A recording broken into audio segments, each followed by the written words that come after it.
Hello and welcome back. This is episode 4 in HD of the bonus stage. We are your hosts. I'm Jeff Ward. I am Tom Higgins. Today we are looking at some huge games. We're going to do our big review of Fear 2 for the Xbox 360. Killzone 2 for the PS3. Huge game for the PS3. Huge. And a big favorite of yours. Dawn of War 2 for the PC. Yeah, that's a big favorite of yours. And we're also going to take a look at the Halo Wars demo for the Xbox 360. Oh, yes.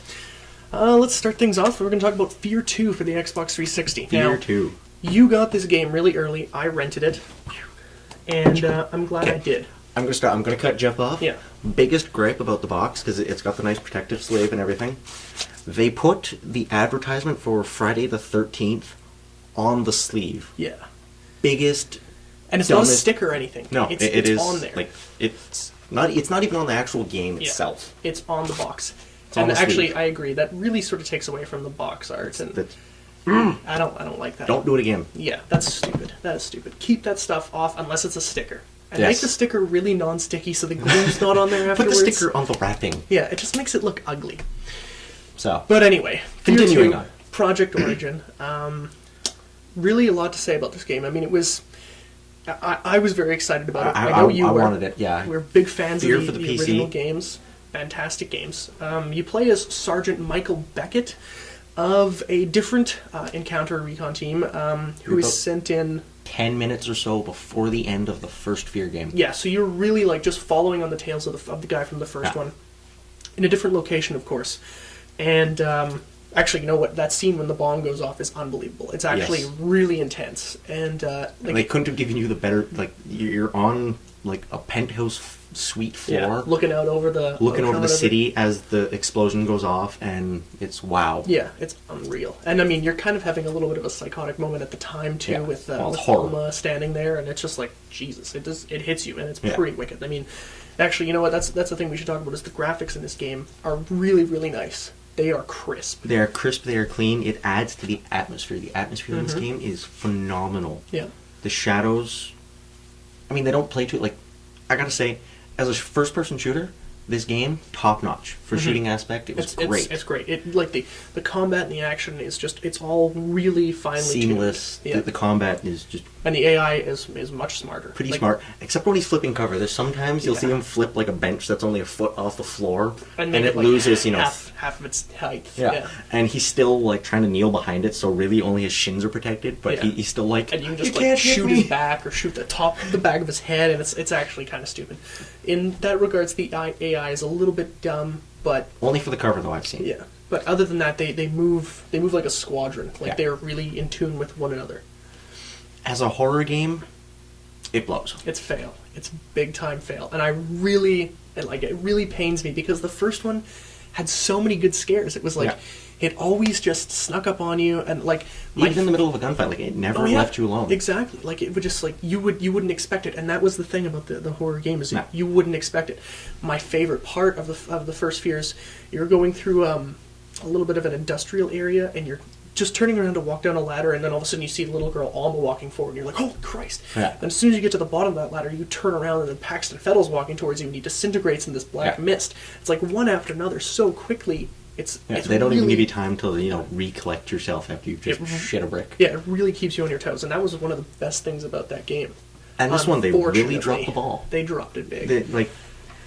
They didn't mix it up. It's very shooting horror, so you get to expect it. Yeah. But the worst part is it's always a stereotypical scene, like the long dark hallway. Yeah, the long hallway with no passages, it's just a hallway. Yeah. You always know that hallway, the light's going to turn off like halfway through, or they're going to flicker or whatever, and something's going to happen. Mm-hmm. So it does happen, and you're like, yawn, this sucks, I'm going to shoot something. Mm-hmm.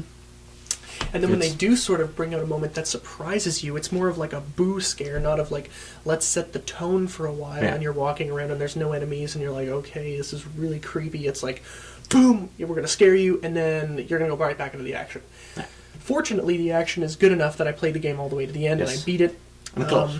Not all the way there. I kind of lost interest with the horror. I was really expecting fright, but I didn't get much, so it's dwindled down, but I'm still playing it, and I'm very close. Yeah, unfortunately, it was kind of a actually, you know what, a big disappointment. And the ending, I'm not going to spoil it for anybody, but it's also very disappointing. It really... Haven't seen it yet, so...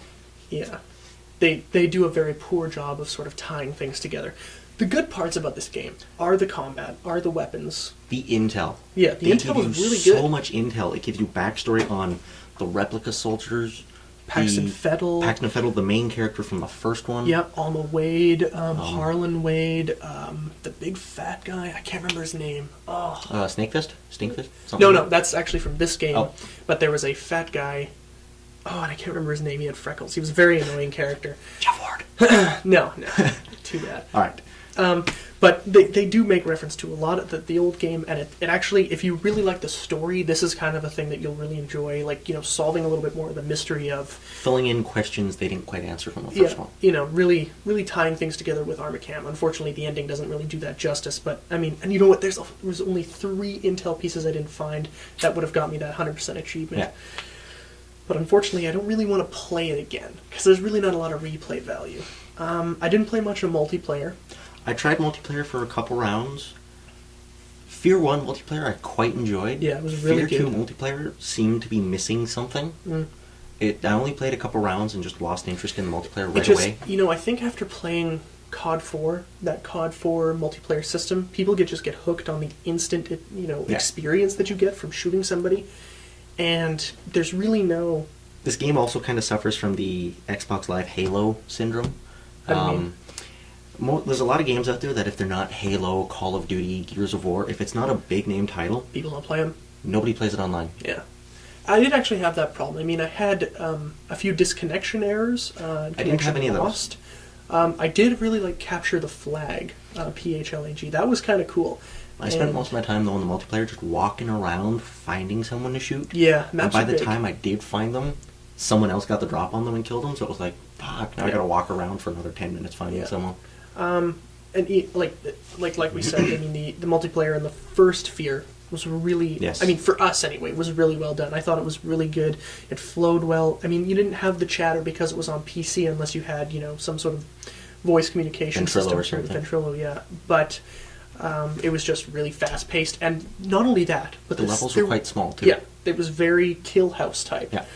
But there were actually scares in the multiplayer. Alma, like, yes, Alma would just show up. She could show up in the multiplayer. I don't know if it was she showed up in the maps that came with the game, but I know maps that people created. She'd just pop up and just wreck your shit. She pops up in specific locations, and it's weird that it's a terrible time because if you see her, you're dead. It happened. I was running through. It was a custom-made map, and I was running through kind of an underground system that links the 2 bases for the start, like 2 players' start points. Mm-hmm. And we were running under, and the screen kind of does a quick flash with white, and it slows down. And I noticed all my teammates running with me started sprinting, and like, what the hell's going on? Turn on the flashlight, and there's like Alma right in front of me. And there's nothing you can do at that point. You're pretty much dead. Yeah, you're screwed. For Fear 2, the slow-mo was really cool. I thought they really improved that system a lot. I had the hardest time trying to get that achievement where you kill 4 guys. I got that one. Every time, I always get the 3, but the 4th guy's like, screw you, and ducks behind cover and sits there until the end of my slow-mo. And as soon as it ends, he's like, oh. Yeah, see, the thing is that once... as you progress through the game, you find more and more of these boosters that give you a longer time. Another good thing is that if you press the button, halfway through you can stop it if you've killed all the guys to save some of it. You don't have to use it all, which is really good. Handy. It really sort of plays into tactician style of gameplay. But, I mean, what I would do is I would just hit the button, I'd see a group of guys, I would lob a grenade into a bigger cluster of them, and then just take out the rest. And I'd have, I don't know, about maybe 15 to 20 seconds almost by the time I get to the end of the game. It gets kind of hard in some of the parts.